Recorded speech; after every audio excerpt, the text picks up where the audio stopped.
Salut Steven. Salut Steven. Très bizarre d'avoir un homologue Steven en face de soi. Tout à fait, ouais.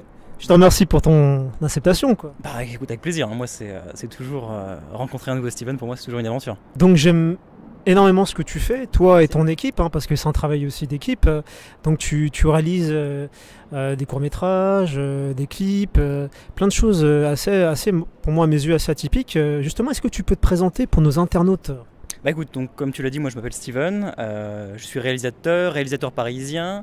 Ma particularité, c'est surtout de travailler en post-production, donc je fais beaucoup d'effets spéciaux sur mes projets, sur les projets des autres. Voilà. En gros, c'est ça, réalisateur de pubs et de clips surtout. Quelle était l'origine de ta passion dans cet univers? Alors la passion, ça remonte à loin, ça remonte à quand j'étais encore gamin. Je pense que la première fois où j'ai vraiment rêvé, c'est quand mon père m'a emmené à Disneyland pour Star Tours. Donc Star Tours, ça a amené à Star Wars, le cinéma, et j'ai commencé à faire mes premiers courts-métrages autour de Star Wars d'ailleurs. Je faisais mes propres petits combats au sabre laser, et au fur et à mesure comme ça, en parallèle de mes études, j'ai commencé à faire mes courts-métrages un peu plus sérieux, et ça a évolué dans le bon sens. Donc en parlant de Star Wars, on pense à l'espace, justement. Exactement. T'as tourné dans l'espace avec des caméras, mais comment t'as fait ça? Très belle transition d'ailleurs, bravo. Hein. Comment j'ai fait ça? Bah écoute, alors le projet s'appelle Astronaut, c'est un court-métrage que je développe depuis déjà quelques années, et c'est un projet dont l'histoire se déroule dans l'espace.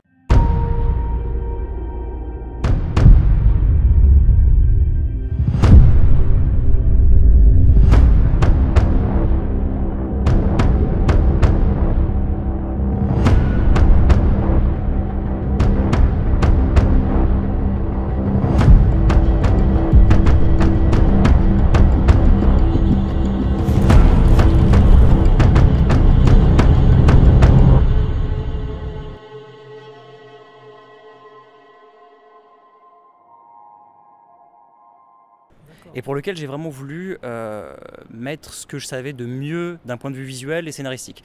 Et donc je me suis dit que quitte à faire un court-métrage à l'approche de la trentaine, quitte à refaire un court-métrage, autant en faire quelque chose de très très grand et très original. Et on s'est dit, pendant un moment, on a vraiment réfléchi à comment marquer le coup et en faire une expérience qui aille au-delà de la simple histoire qui en elle-même est intéressante, mais en faire vraiment une aventure humaine et une aventure technologique, on pourrait dire ça comme ça. Et donc c'est vrai qu'à un moment donné, je regardais pas mal de vidéos sur internet, et j'ai vu qu'il y avait pas mal de gens qui commençaient un petit peu à toucher, on va dire, du doigt l'espace et la stratosphère. Et il y avait un Français notamment qui avait construit un ballon pour envoyer des caméras, en tout cas on peut dire c'est une nacelle dans l'espace. Donc je l'ai contacté, c'était un Français, il a répondu, qui s'appelle Maxime Dehaye d'ailleurs, qui a répondu très très positivement, et avec qui on a travaillé pendant quelques mois pour construire une nacelle capable d'envoyer 4 caméras. Donc l'idée c'était d'avoir 4 caméras qui balayent un petit peu à 360 degrés tout l'environnement, et de lancer ça dans l'espace pour tout photographier à toutes les hauteurs possibles, et nous ensuite pouvoir reconstituer tout l'environnement spatial en post-production et intégrer tout ce qu'on a tourné en vrai.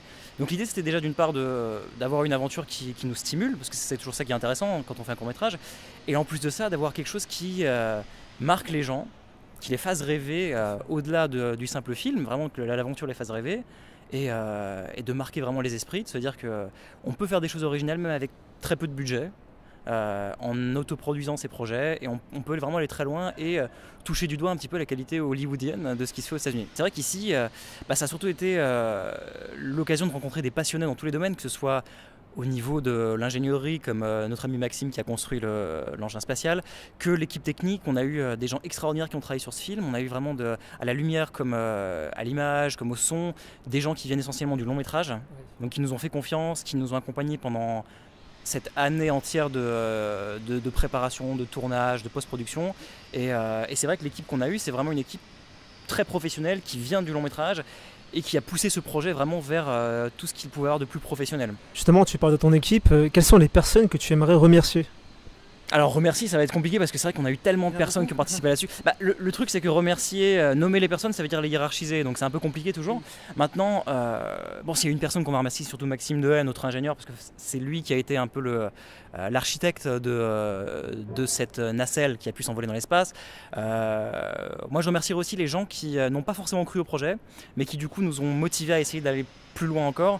Moi je sais qu'à une époque, quand j'avais écrit ce projet, que rien n'avait encore été tourné, j'ai un petit peu fait le tour des productions en me disant que peut-être qu'on arrivera à trouver des producteurs qui vont s'associer à nous, qui vont nous donner de l'argent, parce que tu sais, tu as un petit peu l'esprit naïf au début. Tu te dis que l'argent, finalement, il suffit d'avoir un bon projet pour avoir de l'argent. Et j'ai un peu fait le tour à l'époque, je travaillais beaucoup aux États-Unis, notamment à Los Angeles. Et j'ai fait le tour un petit peu de tous les producteurs là-bas. Et j'ai notamment rencontré un gars qui était vraiment assez incroyable, il s'appelle Kevin Pike. C'est celui qui a créé les effets spéciaux sur Retour vers le futur, qui a créé la DeLorean emblématique. Grand, quoi. Vraiment un grand, et on est parti dîner tous les deux, je me souviens, c'était vraiment génial. Et il m'a dit que mon projet est génial, mais si je veux le réaliser, il faut que je le fasse moi-même, il faut que je prouve que je suis capable de le faire. Et en rentrant en France, je me suis dit, effectivement, ce type-là, il a raison. En fait, ça sert à rien d'attendre et d'espérer qu'un jour, tu aies une bonne fée qui se penche sur toi et qui vienne te tirer de là. Non, il faut vraiment se bouger. Et donc, j'ai décidé de mettre un petit peu entre parenthèses ma carrière de réalisateur de pub, en tout cas de diminuer un petit peu mon activité professionnelle et de vraiment me concentrer sur Astronaute à 100%, à trouver de l'argent pour ça, à investir de ma poche et à surtout essayer d'en faire quelque chose d'atypique. Et donc c'est vraiment ça, donc je remercierais typiquement cette personne-là, parce que tu vois, c'est des gens qui te mettent un petit peu un coup de pied au cul à un moment donné de ta vie et qui te disent que si tu veux faire quelque chose, bah bouge-toi. Et c'est ce qui s'est passé, et c'est pour ça qu'on a réussi aujourd'hui à faire quelque chose de génial. On a eu...